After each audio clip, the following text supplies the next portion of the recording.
You're listening to the Options Insider Radio Network, the home of the Options Podcast. For more quality options programs, visit theoptionsinsider.com or search for Options Insider Radio Network in your podcast provider of choice. Listeners can also access all of our programming through our mobile app available in the iTunes and Google Play stores. Select programs are also available via live stream at mixlr.com/options-insider.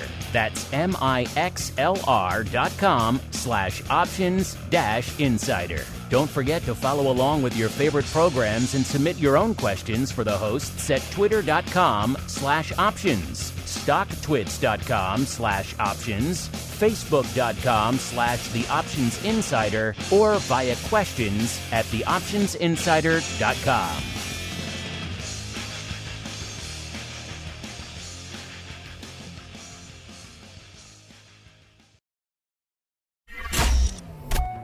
Bitcoin, Ether, Solana, Doge, and more. Cryptocurrencies and digital assets are taking the financial world by storm. This exploding market provides everything a savvy trader needs: volatility, volume, and liquidity, provided you know how to find it. That's where we come in. Welcome to the Crypto Rundown. Each week, we'll break down the latest trading activity, trends, and developments throughout the world's leading crypto derivatives markets. If it's moving the crypto markets, then you'll find it on the Crypto Rundown. The Crypto Rundown is brought to you by Amberdata. If you're entering the digital asset class, you'll need access to granular on-chain and market data from multiple venues to power research, trading, risk management, and compliance. Amberdata delivers comprehensive data and insights into blockchain networks, crypto markets, and decentralized finance, empowering financial institutions to apply traditional finance methods to digital assets. Amberdata eliminates the infrastructure setup, integration challenges, and maintenance headaches to access digital asset data, reducing cost and time to market to enter the digital asset class. Learn more and download their digital asset data guide at www.amberdata.io. Now it's time to dive into the exploding world of crypto derivatives. It's time for the Crypto Rundown. All right, everybody. That music means we are back once again. Time to dive into the world of crypto derivatives. What is rocking and rolling out there? Yes, it is time once again for the Crypto Rundown. My name, of course, Mark Longo from theoptionsinsider.com. Did you miss us? We were off, of course, last week for the MLK holiday, but now back ready and raring to go. Remember, if you want to join the fun over there, only one place to go, theoptionsinsider.com/pro. Get you not one, but two exclusive shows, live streams, awesome giveaways coming up on the giveaway for the January Pro Trading Crate. So get your name in the hat before the end of the month to get your name in for that fun and a whole bunch more. Theoptionsinsider.com/pro, the place to go to learn more as we learn who's joining us here on this still early in the year episode of the Crypto Rundown. Pleased to welcome back our old pal, Mr. Greg Magadini, the Director of Derivatives from Amberdata. Mr. Greg, welcome back to the Crypto Rundown for the first time in this mad year of 2025, sir. Thank you, Mark. Always happy to be here. I'm very excited. Obviously, it's going to be a crazy year. It's already started to be a crazy year, so happy to dive into it. It's going to be a crazy year indeed. Before we dive into all this madness that's popping off this year, really quickly, this is your first appearance in the new year, so let's start by looking back. When you look back on the madness of the crypto market that was 2024, what really stands out and resonates to you, sir?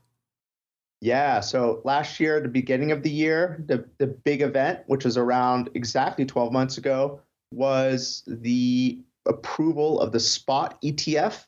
So that came out of the gate with a Twitter sort of false approval hack thing. Then the SEC denied it. And then about a day later, we got the actual approval of the Bitcoin spot ETF. So that was big news. And then near the end of the year, we got options on that ETF, so IBIT ETFs. One of the most successful ETF launches ever, if not the most successful, with massive amounts of inflows throughout the year into the Bitcoin ETF. So those are kind of big notable events for sure. Then we had a bunch of different macro assumptions. We went from expecting a bunch of rate cuts to now ending the year, December FOMC, with hawkish guidance on a 25 basis rate cut, which really shifted a lot of the expectations on the monetary front.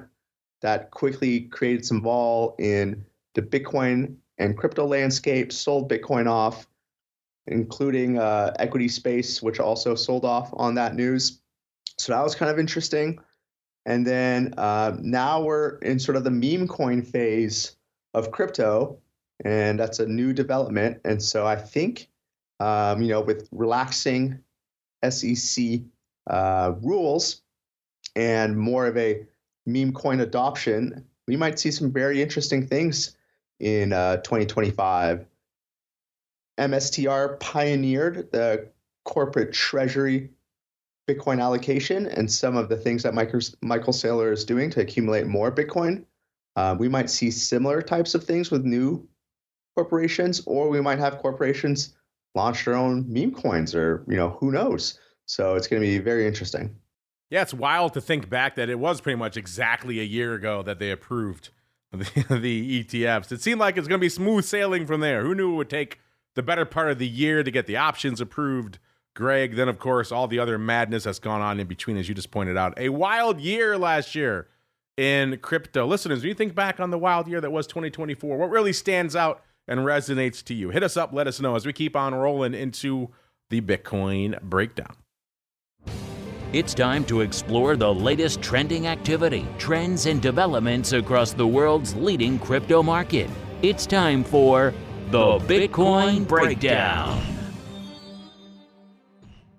All right, everybody, welcome to the Bitcoin Breakdown, the portion of the show where we do just that. We break down all the action in the world's leading digital asset. Yep, good old BTC, looking a wee bit bigger than it was on our last show 2 weeks ago. Remember, 2 weeks ago we had kind of just turned the corner from the 100K level and driven back down to about 91, a little bit shy of 92, actually, 91,955 on the show last week. When we kicked off the show this week, a little bit north of 99,000, 99,635, puts us up not quite 8,000 handles, about 7,680 handles over the last couple of weeks. Obviously, the bulls getting their bit in their teeth out there, which is good because we're not seeing a lot of bullish activity on the rest of the market out there today. So the bulls have at least somewhere to go out there today. But Mr. Greg, obviously a wild time out there in the markets today and indeed this week. What is catching your eye out there in the big dog, which is Bitcoin? Yeah, I mean, absolutely wild week for sure. So one of the things that was really interesting was sort of the volatility pricing going into the inauguration last Monday. So we could, if we look like right before the inauguration, vol was maybe around 60, depending on what maturity you're looking at. So if I'm looking at the 30-day maturity, it was probably about 60, and a little bit lower for the 90-day and a little higher for a 7-day, but call it 60. Then into the inauguration event, 30-day went from 60 to about 70. The weekly went from about 65 to 83. And then everything came back down rather quickly. One of the things that was really interesting, however, is that if I look at the realized vol against that inauguration event, it was priced, the implied price to realized vol pretty much on the dot. So it was a pretty efficient market. I kind of wonder if some of the IBIT flows are helping price that stuff more efficiently. And now, obviously, last week we had essentially as good of fundamental news as you could get. You had the Davos speech by Trump saying he wants the U.S. to be the crypto capital of the world and the AI capital of the world. That's pretty bullish for crypto. We have Gary Gensler, who stepped down, and Mark Ueda, who stepping in as the chairman until Paul Atkins gets confirmed. So that's a more bullish SEC, so to speak. You got Elon saying that he might wants to use blockchain technology to help track government spending. That's a perfect use case, in my opinion, and legitimizes a lot of the blockchain transparency for a sector that's typically less transparent. So that'll be really interesting, and that can open a door for corporations to do some similar things, stuff like that. Then we had a crypto task force being created. So all those things to say that we had all the bullish headlines in the world, and prices didn't really make the highs that we all hoped. It almost felt like everyone who wanted to buy had already bought, so to speak. And so we got a little bit of a pullback. Skews negative for sort of the weekly options, kind of flat for the 30-day stuff, and still positively skewed for the long-dated stuff on Bitcoin. So those are the things that are catching my eye. I think the main theme is, could we get any more bullish news? And if so, why didn't the crypto market rally? I think that's a big question. Yeah, a lot to unpack there. I do agree with you. I do think, using the blockchain to track spending makes sense. It's a perfect use case for it. I mean, it's not, you always hear that blockchain fails at these really high volume, high scale things like an exchange, for example. Wouldn't be good for that. But for government spending, it can handle that. So that's kind of an interesting use case. Speaking of use cases, let's see what's going on out here in the world of Bitcoin vol, shall we, listeners? Again, you can check this out for yourselves. If you haven't done so already, what are you waiting for? Amberdata.io, the place to go to kick the tires and light the fires. You have literally no excuse now.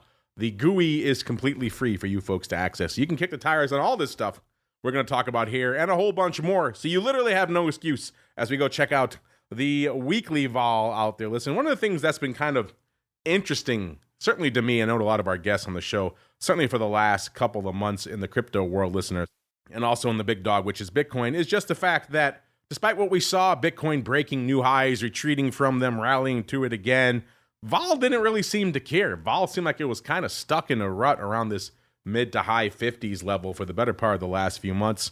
And coming into the start of the show today, it seems like we're back in that rut again, listeners. Weekly vol, 56 last show, so 2 weeks ago now. 58 and a quarter today, so ticking up slightly there.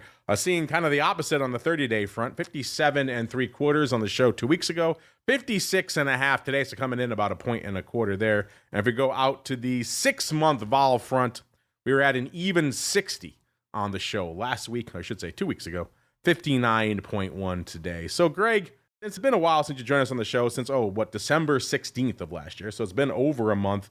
Are you as kind of intrigued as we are by the fact that no matter what Bitcoin seems to do these days, new highs, retreating from them, vol doesn't seem to care, Greg? Yeah, it's pretty interesting. I mean, the way that I think about it right now is that consolidation sort of makes sense. I think the market's got a lot to digest going forward. Like I said, we have all the bullish headlines in the world, and prices didn't make like huge new highs. So I really think there's a consolidation period. And today, if we look at vol, or at least on the realized space, like 30-day realized, I'm seeing 51. That's really kind of mid-level vol over the past 5 years. So if I look at realized vol from 2020 to 2025, 55 is within the interquartile. And I think the theme of structural lower vol makes sense, and essentially some sideways market action here. We might have like some intraday vol, but I think for the next couple months, I think we really got to digest this 100K level. What does this all mean? What does the new administration mean? What do the new policies mean? And so to me, and obviously the ETF and the ETF options, I wouldn't be surprised that we have to just do some work sideways here. And so in my mind, there's probably some good vol plays to be made here. Historically speaking, crypto vol is usually overpriced. Even just simple strategies like selling the straddle and delta hedging once a day and rolling the position once a week, that's a huge market outperformer type of strategy. So historically speaking, vol in crypto and Bitcoin specifically is overpriced. And so if you take all the bullish headlines and sort of the vol events of the past few months, hitting the 100K and a good reason for potential sideways consolidation, this seems like the base case scenario in my mind. Let's look to the skew, see what's going on out there in Bitcoin, listeners. And last show 2 weeks ago, we were biased towards the dark side, the negative on the weekly side. Not surprising, we had drifted back down from that 100K level, nearly 10,000 handles. This week, that's gone. It's all pretty much completely flat, at least on the weekly skew. If we go out a little bit farther, we go out 30 days. It was almost a +1 on the show 2 weeks ago, about a +3/4, which again, to me, is mostly flat. Anything within a point is pretty much flat to me. This week, looking a little bit more optimistic, a little bit more bullish to the upside, a little bit north of 3, about 3.15 is where the 30-day skew is hanging out. We go farther out, of course, the hodlers are going to hodl, and go out 6 months, the skew was +3.75 on the show 2 weeks ago. This week, +5.5. So looking downright optimistic out there. Greg, anything catching your eye on the Bitcoin skew front this week, sir? Yeah, well, I think really, if you're looking at the short-term skew, that's obviously always kind of following sort of like the trend of the week. So we've fallen back into the negative territory, so to speak. Long-term skew, consistently positively priced ever since sort of the SVB banking crisis and the FTX crisis. 2023, we had negative spot vol correlations and a negative skew in the long-term stuff. Now we consistently hold positive skew in the long-term stuff. To me, that makes it interesting, especially for those types of covered call strategies. If we get more people coming online in terms of institutional adoption in the IBIT options, I expect people to sort of sell that upside call skew. So I think there's definitely some structures to be done there. If you're bullish, you can just buy the underlying, generate some yield from those types of strategies. I think that's kind of an interesting, safe way to play that stuff. Well, there's nothing safe about IBIT, listeners. This has been the name that's kind of taken the crypto and indeed the Bitcoin world by storm. Of course, the ETF approved a year ago, took a long time to get the options, but now they're making up for lost time. IBIT right now, listeners, 56.5, up about 4.25 from where it was 2 weeks ago. That ADV continues to just explode. 434,000 contracts a day. That's up 78,000. Greg, if I had told you a few months ago when the options were finally approved that a few months later we'd be averaging nearly 500,000 contracts a day in IBIT, would you have called me a crazy person, sir, or is that kind of what you expected? No, I think this is very interesting. I mean, if I look at the most traded equity options in the US, the top 10, IBIT is about 10th, right below Meta. MicroStrategy is maybe the 7th. And then obviously we got the big names like NVIDIA and Tesla. But the fact that crypto and crypto-related equities are all the way up there, it really shows us that the people who are maybe the Wall Street bets crowd or sort of the people who are really interested in this type of asset are using these options is amazing. So I think this is really sort of bullish for the space. Yeah, paper for days out here. Have you slung IBIT yet, listeners? If not, you're rapidly becoming one of the last of the Mohegans. Seems like this thing is lighting up the tape. Right now, today, 342,000 contracts. So it seems like they're probably going to hit that number. Might be a little bit short of their ADV today. That's a lofty number to hit. The vol out there, 30-day vol, 57, up about a point from where it was on our last show. If you're wondering what the big dog is out there from an OI perspective, it is 53,000 of the March 68 calls. That's leading the dance out there in IBIT OI. That's pretty sizable. And if you're wondering what's going on out there today, the big dog are about 12,000 of the Jan end of month, so expiring on the 31st. So, yeah, end of month of Jan is already coming up. End of this week. That's wild. 12,000 of those going up today. 60.5 calls. Looks like they went up for prices around 35 cents. Worth noting, we have about the same number of the 63 half calls going up for a dime. So maybe somebody buying that vertical, listeners, for 25 cents. You like that, listeners? 60 half, 63 half, expiring at the end of this week. Remember, IBIT's 56.5. So if you're buying that bad boy, you need it to get the heck out of Dodge pretty quick. But nonetheless, a lot of activity to the upside. Definitely opening interesting on the 60 half. So it's not a roll, which is kind of intriguing as well.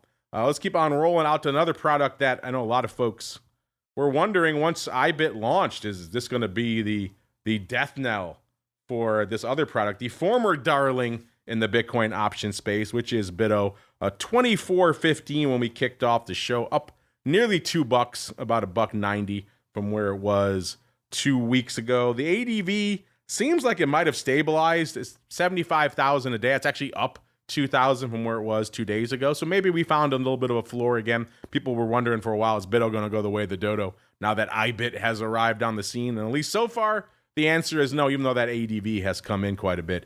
Today, putting up about 54,000 contracts on the tape. So we'll see how that's working. By the way, obviously, our old pals, the Jan 30s, went the way of the dodo. Those are gone. Those were the dominant position in BITO options for quite some time. Looks like somebody likes that strike, though.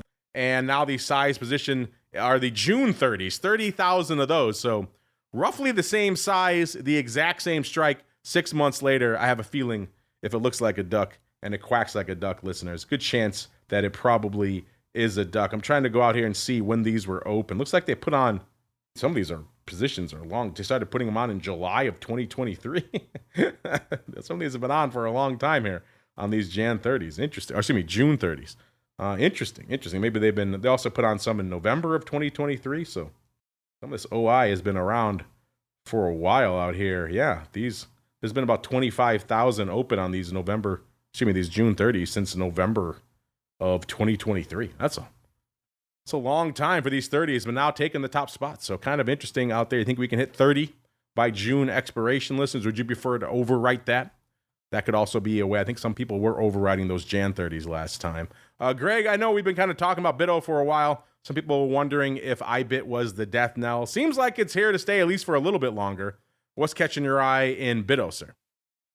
Yeah, I mean, definitely. I think one of the things you want to keep in mind is always just, I talk about this every episode, but is really that futures contango. So that's come down a lot. So BITO owns the CME futures. If I look at sort of the next month contract, which is the Feb 28th expiration, basis about 8.3% annualized, which is not that much more than risk-free rates. Call it risk-free, 5%, a little bit less than that, but give or take. So that's kind of interesting. And let's just remind listeners that in April of last year, when Bitcoin was making new all-time highs, basis hit nearly 30% annualized.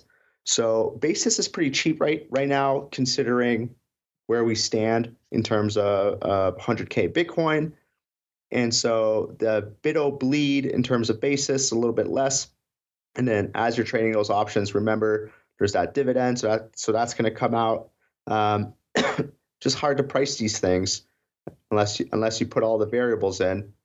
So I do think in the long run, IBIT is just a more interesting product. It's more direct, but BITO is going to be around as long as BitX is around, and I think BitX is still a very interesting product, which is the 2 times BITO essentially.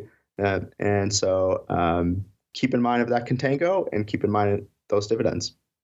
Well, since you're on the show, Greg, we got to get to the product that is solely for degenerates, listeners. So if that's not you, you might want to cover your ears or skip ahead, or at the very least hide the children in the room, because we are talking about Greg's favorite product on the planet. Of course, MSTU. So if MSTR, if the monster, listeners, was not wild enough for you out there, allow me to present MSTU, the 2X long MSTR product. This is just a wild beast. A 914 when we kicked off the show, already up another 24 cents to 938 just since we started talking. So just a wild product by any stretch of the imagination. Putting up some numbers out there as well. The ADV is 79,000. Greg, I don't know, dare I say it, maybe this product is not just for degenerates anymore. Already almost 100,000 contracts on the tape today. 99,000. That's what BITO is putting up these days. So I don't know, maybe has MSTU graduated from strictly the land of degenerates, Greg? I mean, it's definitely a pretty degenerate product for sure, but MSTR is very liquid. So MSTU, by association of the two times MSTR payout, remains, I guess people want to trade this thing. If I'm looking at sort of the top trades going on this today, so right now MSTR is probably about $9.40. The biggest trade we've seen today the most active contract we've seen today is the March $4 put. And so that had about 13,000 contracts traded.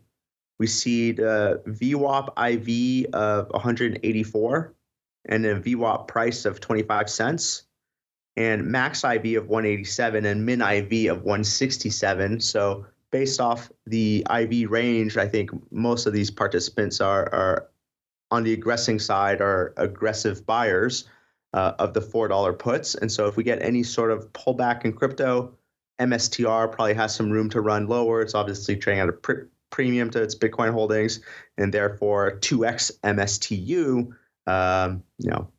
50% drop in the asset price definitely is possible. That's not outside of the realm of possibilities between now and March. Yeah, those definitely caught my eye as well, the 4 puts. Interesting. What's a 187 vol amongst friends, Greg? That's just wild numbers that they're throwing around out here. He's spending nearly a 200 vol, listeners, on puts that are 50% out of the money.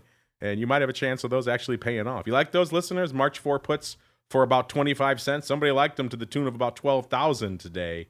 Again, that's nearly 200 vol, so be careful of your vol levels out here. But this is, I guess why I say this product, not for the faint of heart at all. But if you want a wild time, you can roll the dice on those 4 puts as we roll the dice right on into the altcoin universe. It's time to move beyond Bitcoin and find out what's moving the rest of the crypto marketplace. It's time to boldly venture into the altcoin universe. All right, everybody, let's get to the altcoin universe. One of the fun things about the show, there's many fun aspects of the show, listen. One of the fun things is just to look and see how market cap is evolving, especially that bottom half of the top 10. It's such a just blood sport down there. These names are just body-blowing each other left and right, trying to claw their way into the bottom half of the top 10. And, this rising Bitcoin tide did lift all boats again this week. 2 weeks ago on the show, cost you about $18.9 billion to break into the top 10. That got you to our old pal Tron. This week, Tron still holding down the number 10 spot, but now you're talking $20.8 billion. So almost a $2 billion increase in the floor just to break into the top 10. Again, that rising crypto tide lifting all boats at the end of the day, listeners. Number 9, we got our old pal Cardano, $31.75 billion. Number 8, it's Doge, Elon's favorite. Is it Greg's favorite? I guess we'll find out. $47.1 billion. Number 7, USD coin, $52.5 billion. Number 6, BNB coin, $94 billion worth of market cap. Number 5, it's Solana, 110, retreating from some of the recent lofty highs, 250, 260. It was rallying pretty hard, now back down a little bit, but still 110 worth of market cap. Number 4, it's Tether, $139 billion. Number 3, it's XRP, threatening a 3 handle, 291. Interesting, 167 out there. Number 2, it's ETH, because of course it is, 369. And the big dog, BTC, back below the 2T market cap level, but just barely, 1.97 trillion worth of market cap. But all eyes now turn to the number 2 in market cap. Number 1, and I know it used to be a lot of your hearts. Maybe some of you are turning to the dark side. Maybe you're kind of just tired of ETH. Maybe you think it's underperforming. Maybe you're looking farther afield, that maybe you think some greener pastures like Solana or some of the other names out there. Either way, this last couple of weeks worth of action, probably not going to do it for you. We were 3,010 on the show 2 weeks ago, a whopping 3,074 when we kicked off the show this week. Obviously, we did get a little higher in the interim, but still, that's not going to help defeat the narrative that ETH is underperforming. Greg, as we're kicking off this new year here, sir, what's kicking off your attention in the world of ETH?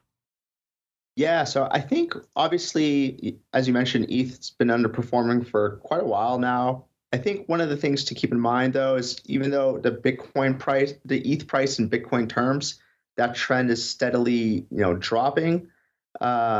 These types of charts sometimes get squeezes, and I could imagine a world where there's some sort of catalyst, such as, Doge government spending is going to be built on ETH, or some sort of investment allocation that ends up supporting ETH could quickly squeeze this chart higher. So I think there's that right tail risk in the realm of possibility. There's also the left tail risk where Solana has been essentially eating ETH's lunch in this sort of memeified world of smart contract L1s. And so if the market starts to pivot more towards Solana, we could also see a further breakdown in ETH. So in my mind, there's a bit of a sort of tail risk at the extremes in the ETH landscape. If I look at the realized vol space, I actually just wrote about this over the weekend. I think one of the things that is really interesting is that if I look at the past 5 years of realized vol, right now the ETH realized vol for say 90 days is a little shy of 70.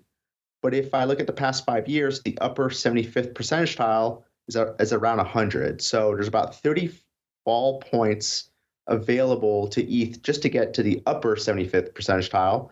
And if we get some sort of right tail, left tail risk, over the past 5 years, we've seen 90-day vol and 30-day vol between 200 and 250 on the realized side. So I wouldn't completely discount the potential for something crazy to happen in ETH, even though ETH has been lackluster as of late. Obviously, we have the L2 transactions being done off-chain, which nullifies the EIP 1559 inflation mitigation from transaction fees creating ETH burns.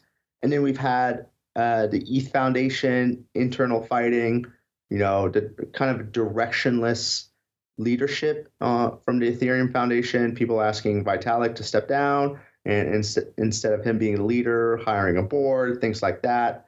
And so things might be at their worst for ETH, so to speak. And so that underperformance might actually at some point turn around or get much worse. So I think there's a good argument to be made that if my thesis is that Bitcoin vol is going to go sideways for a little while and there might be a good selling the Bitcoin vol period, I do think the rightmost tails or the leftmost tail on ETH, call it the 5 delta range, could actually be kind of interesting.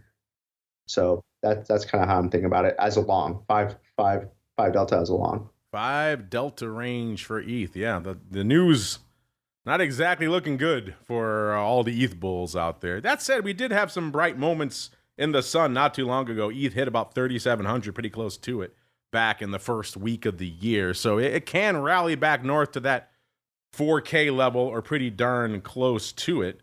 And obviously we hit 4K again about a month or so after the election. So we can get up to those lofty, dizzying heights again, listeners. It just doesn't seem like ETH can kind of get out of its own way right now, just hanging out around the 3,000 level for the better part of the last few weeks. Vol-wise, what we're seeing out there is pretty much what you'd expect with a kind of lingering underlying here as the vol slowly coming in. 7-day vol, 77 and a quarter 2 weeks ago out here. And this week, 68 and a half. So vol coming in pretty aggressively on the weekly front. If you go out to a more standardized vol metric, 30 days, the vol 2 weeks ago, 71.30. This week, 66, so coming in over 5 points there. And the 6-month vol, even the hodlers, vol coming in a little bit there as well. 70 even on the show 2 weeks ago, 68 and a half today. And then going out to the skew front, are we seeing a lot of optimism or anything really? Is it bearish sentiment? What are we seeing out there from an ETH skew front? And the last show, we were on the bearish side, -3.25, coming in this week on the weekly skew front. Still bearish, but looking a little bit less so, -1.5.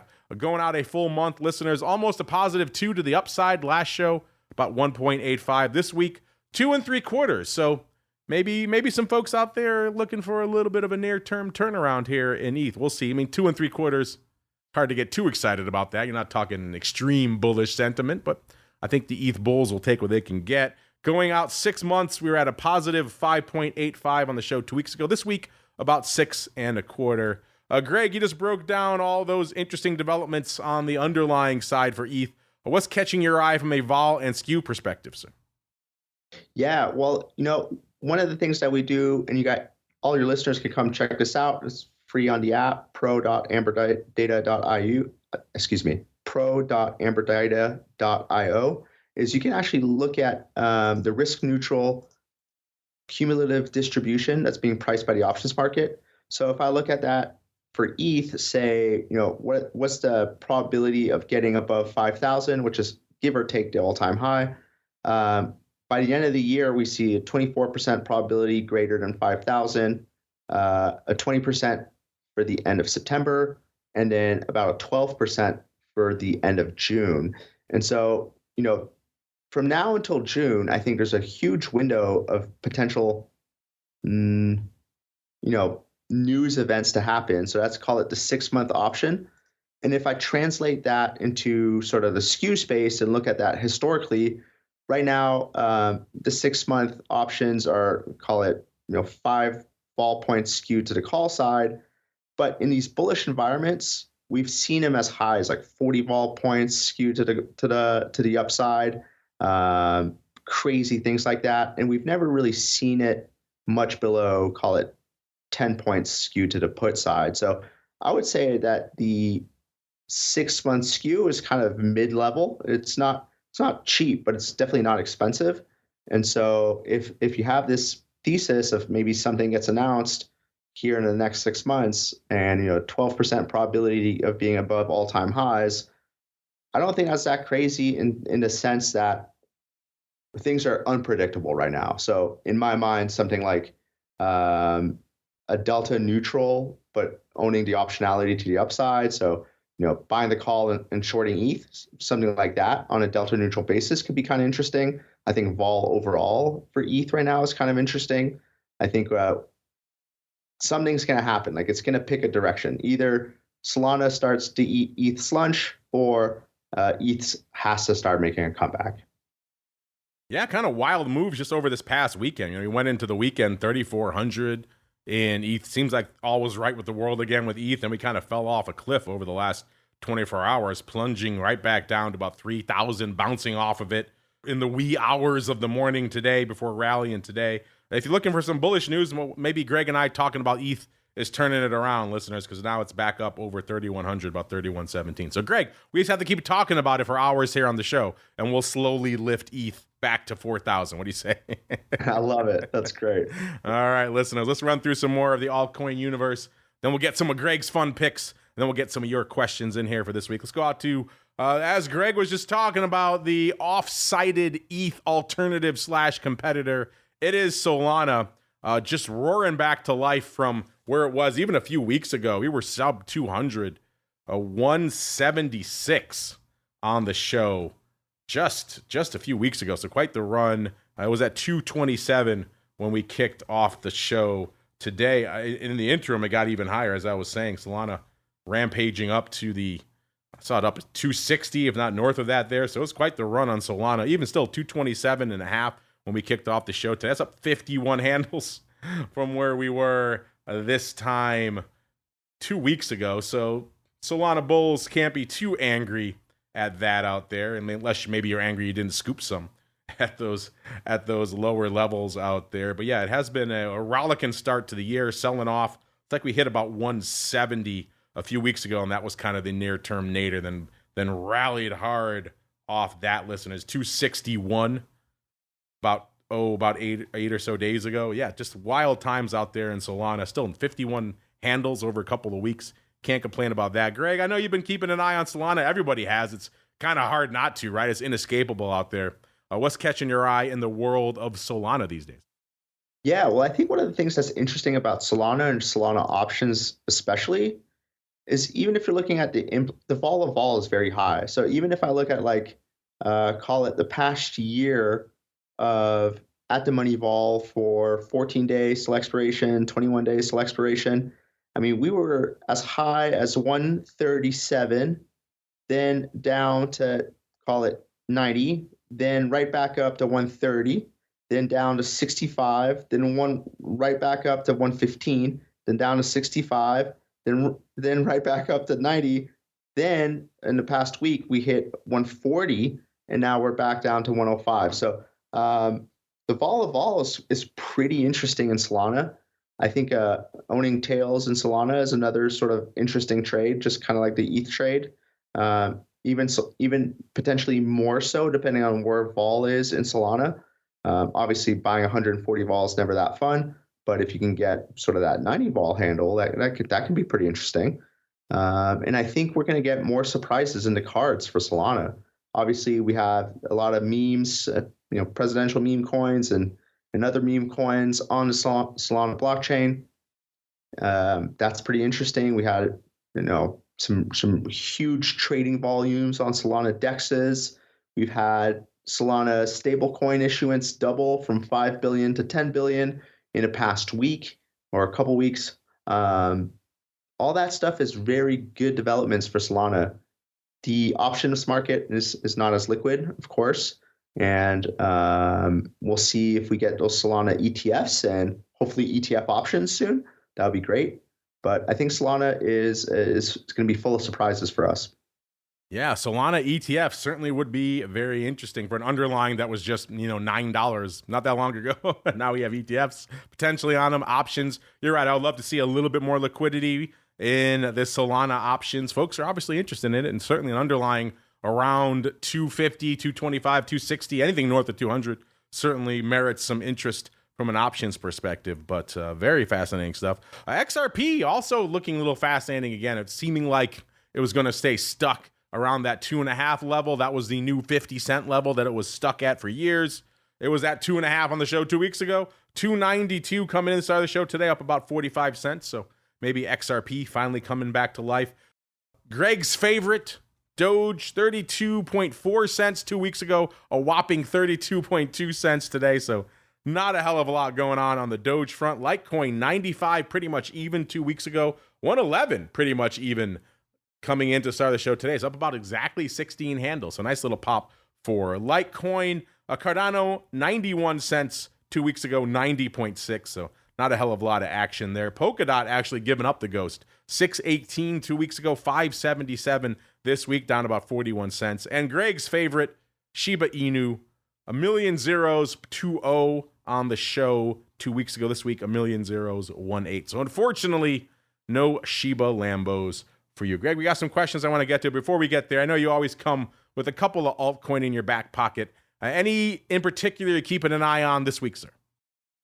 Yeah, well, we had a launch. So DRV, Derive, launched their token. They are the DeFi options platform on January 15th, which was also my birthday, which was very cool, interesting event.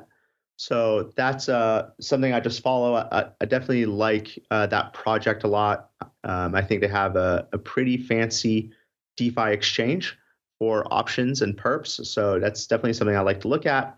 There's obviously other big ones such as Hyperliquid that people have gravitated towards, and they're the number one DEX for perps, but not options.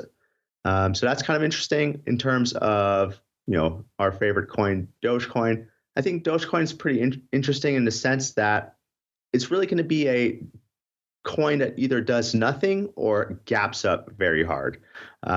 So it's almost like a idle price tag until something may or may not happen, and then that thing will just be worth $2. That's kind of how I think about it. I don't know if that's going to happen, but it's just like the price path in my mind is either Elon does something with it, and if he doesn't, no one's going to care about it. So that's kind of how I view that coin. So yeah, those are the two that I'm looking at in the altcoin space. That Derive had a wild 24 hours when it kicked off, huh? Looking at the chart right now, launched, looks like around 33 cents. Listeners, back on the 14th, 15th, got as high as 45 cents, and then kind of fell out of bed down to about 18 cents. And it's been kind of struggling ever since, Greg, down to about 9 cents out there. So I guess the flip side of that is if you want a bargain, you didn't like it at 45 cents, Greg, you got to love it at 9, right? Yeah, and token aside, forget about investing in the token. I just like the project in terms of, I think they have a really interesting exchange. Yeah, I'll have to dig into this one a little bit myself. Always fun to have some interesting altcoins, especially exactly what you're talking about. What their token is for is kind of interesting. Speaking of things that are interesting, your questions are always interesting. Let's get to some of those now. A little bit of your crypto questions. You've got questions about crypto. Who doesn't? It's time to find out the answers to your crypto questions. All right, everybody, we've got some hot questions of the week that you folks are getting all hot and bothered about. I want to get Greg's thoughts on those in a second, but he's been waiting patiently all show. Let's get out to this question from our pro chat from a listener, Malasesia. It's like a new name, so if that's the case, welcome to Malasesia. Welcome to all the new folks who've been joining us here in the beginning of the year. He wants to know, what are our thoughts on AERO, ticker AERO? This is Aerodrome Finance. I'm assuming you mean that and not the 4-cent Canadian. I think it's a mining stocks. I think we're going to go for the old Aerodrome Finance at about 92 cents. Looks like today kind of had an interesting year out here as well. You know, a year ago, February of a year ago, about 8 cents. So it's had quite the run. Of course, it's had a few fits and starts along the way, listeners, if you're not familiar with it. They rallied it hard back in April of last year to a little over $2, $2.02 on April 14th. Then it kind of came crashing back to earth July 4th, back to about 42 cents. Kind of languished there for a while, and then kicked up another leg up starting around September 6th, 50 cents.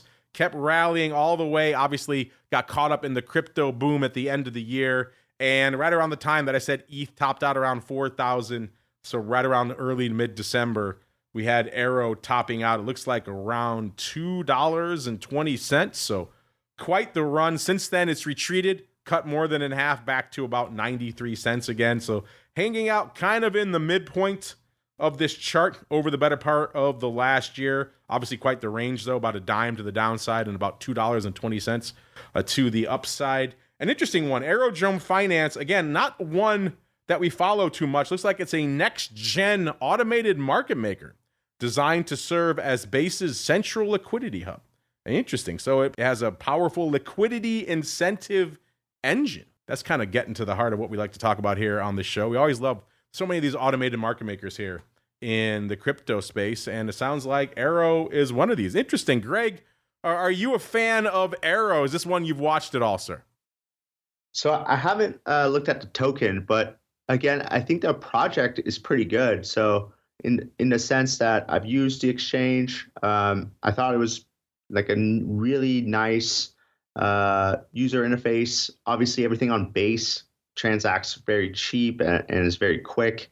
And they list a bunch of various tokens. So it's a good protocol. I haven't looked at the tokenomics or the token side of it at all.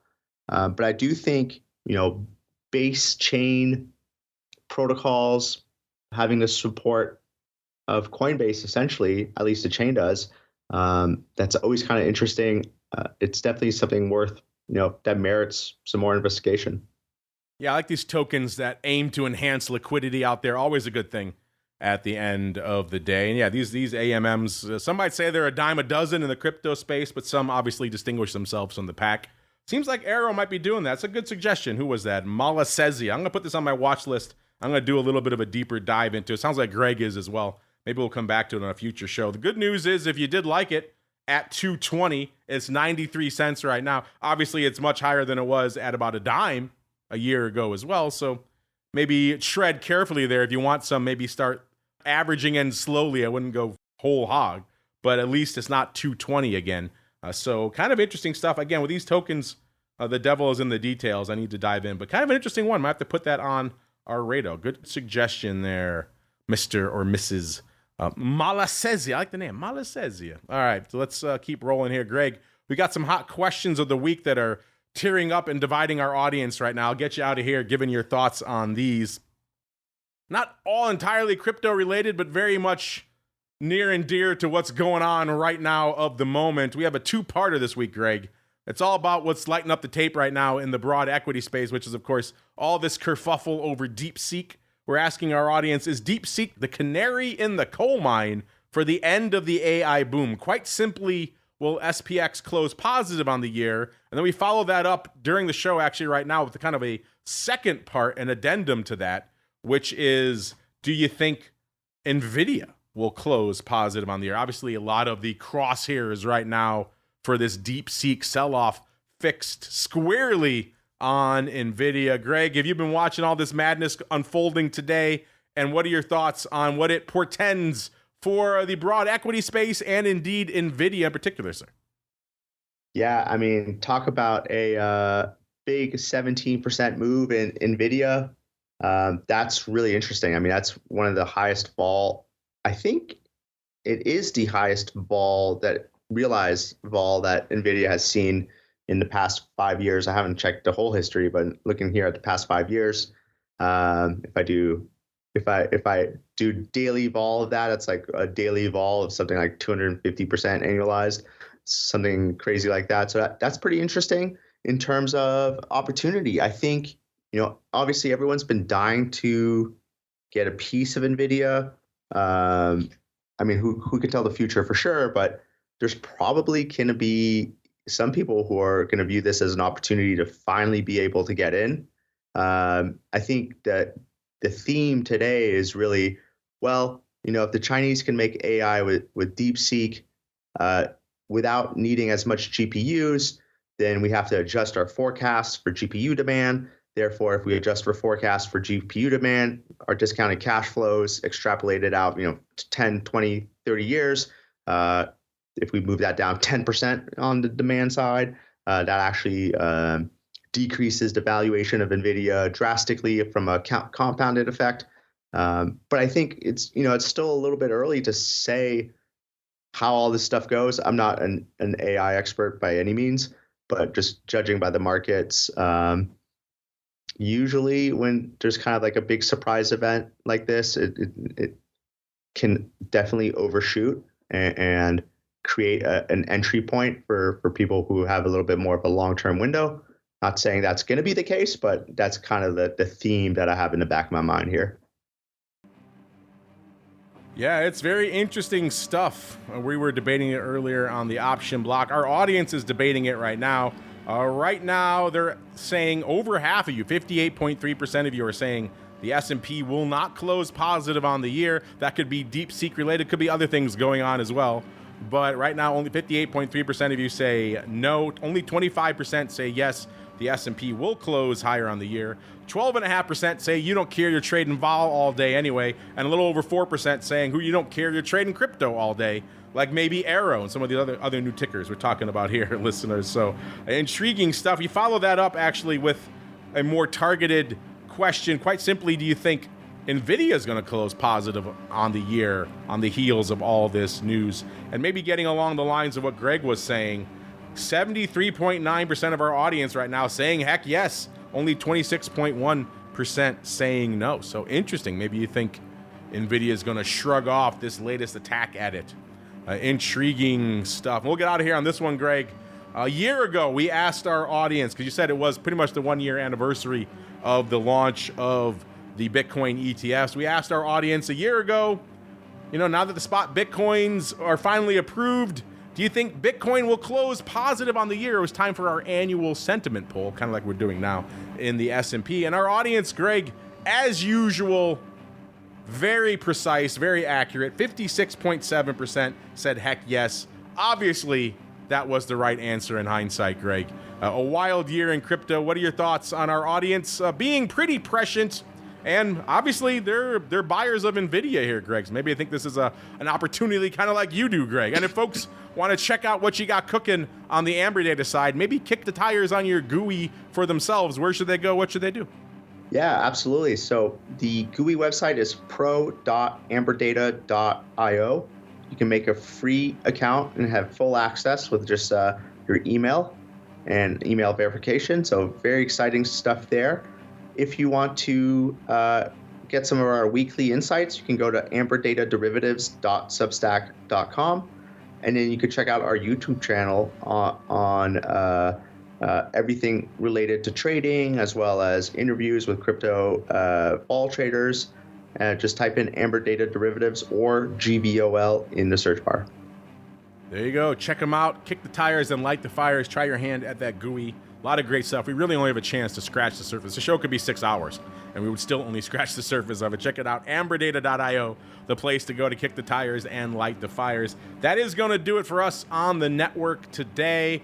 back again with our usual array of content throughout the week, including, of course, our doubleheader on Wednesday of the Futures Rundown and Options Bootcamp. Futures Rundown does have a lot of crypto overlap there, so make sure if you're listening to this show, you check that out. Thursday, of course, another show that gets into the crypto realm with our This Week in Futures Options with our friend over there at CME, as well as the Option Block. Our buddy, the Flow Master, will be back, so it should be fun breaking down some unusual activity with him. Friday, of course, back again exclusively for the pro with Options Oddities, coming hot on the heels of Volatility Views. Then we're back again next Monday, another episode of the Crypto Rundown. Stay safe out there, everybody.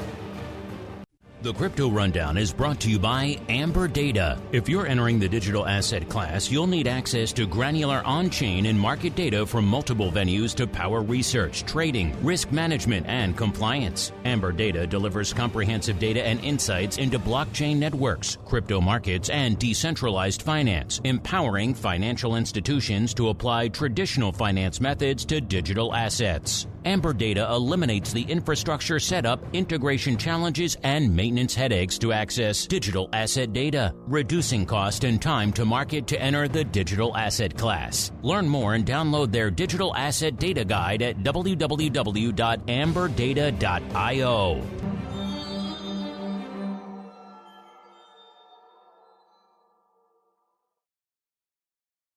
You're listening to the Options Insider Radio Network, the home of the Options Podcast. For more quality options programs, visit theoptionsinsider.com or search for Options Insider Radio Network in your podcast provider of choice. Listeners can also access all of our programming through our mobile app available in the iTunes and Google Play stores. Select programs are also available via live stream at mixlr.com/options-insider. That's mixlr.com/options-insider. Don't forget to follow along with your favorite programs and submit your own questions for the hosts at twitter.com/options, stocktwits.com/options, facebook.com/theoptionsinsider, or via questions@theoptionsinsider.com.